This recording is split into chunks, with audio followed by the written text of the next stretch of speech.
This is Why Am I a Mets Fan? A podcast hosted by Samantha Croston and Ashley Wenskoski.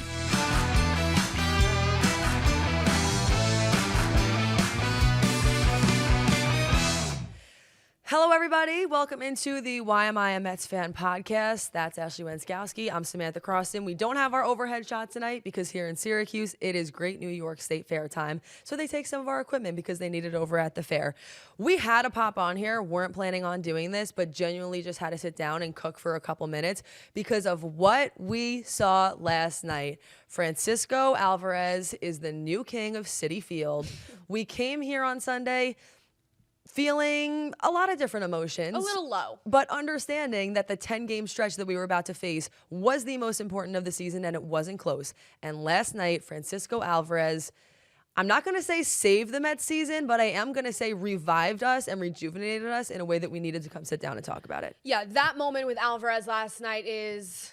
I don't know what's going to happen to the Mets. They could lose the next 5 in a row. Let's pump the brakes. But that is the type of moment that turns around a team, that rejuvenates a fan base. I mean, Citi Field sounded like it was Game 7 of the NLCS in there.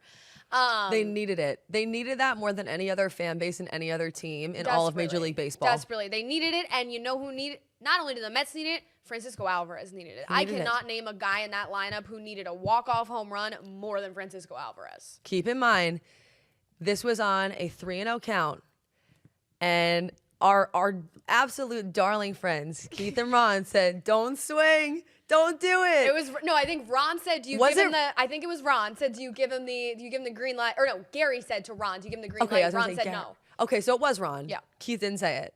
I don't believe. Okay, we'll find out. Either way, I was gonna say, knew that question was asked, and they said don't swing. Obviously, ended up saying later, this is why I love the broadcast. They're like, well, thank God he didn't listen to me. Yeah. But they must have given him the green light because he swung and he knew right away. The bat dropped, everybody's running out. It really was one of the most electric moments of the season, and ultimately it resulted in a 4-3 win in the first game against the Orioles with 2 more games to go. That was one of the best pimped out home runs that I've seen in a little bit of time. Also credit to the broadcast SNY for they held the shot on him for like 2 extra seconds before they showed you where it landed. Fantastic work. I mean, seeing him drop the bat, seeing all that, just phenomenal stuff. The Mets needed that desperately. We'll see what happens tonight against the Orioles. We'll see what happens throughout the remainder of the Orioles series, and then into San Diego and Arizona. But it's nothing but a good sign. Here's the other thing. At this point right now, the Mets are 3rd in the National League East. The Braves record right now, as we discussed this today, and we will post it today being Tuesday, is 66-58. That's the Braves record. The Mets are 65-60. And I saw this on a Jeff Passan tweet. I just wanted to bring it up because I think in the comments this would be interesting to talk about.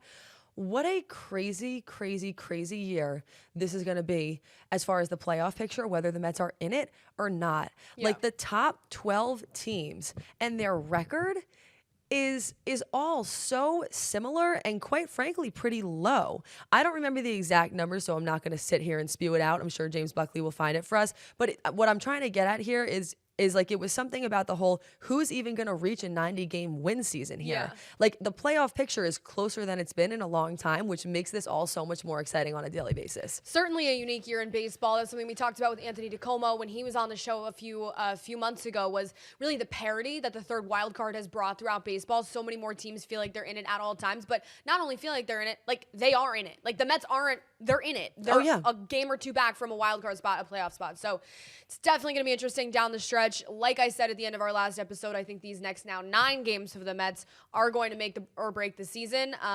We will see what happens, man. I'm excited. I think Citi Field got a little bit of that playoff vibe, that playoff excitement back last night, and to see that at the end of August is a good time. Now, sure, it's just 1 walk-off home run, but I'm really excited to see how they can expand on that momentum. Can I also just say, I felt like it was an important thing to note that in this new era of Ashley and I both being in the sports department, were you really? It was the first game that we watched together in the sports office, and we literally watched that moment happen together. So we felt like that was some good juju all around. And it made me just feel really excited about what's to come even for the sports team. Yeah, no better omen on our first night officially alone together in the sports office than a Mets walk-off home run. We got a Mets flag that's going up in the office. Yeah, we do.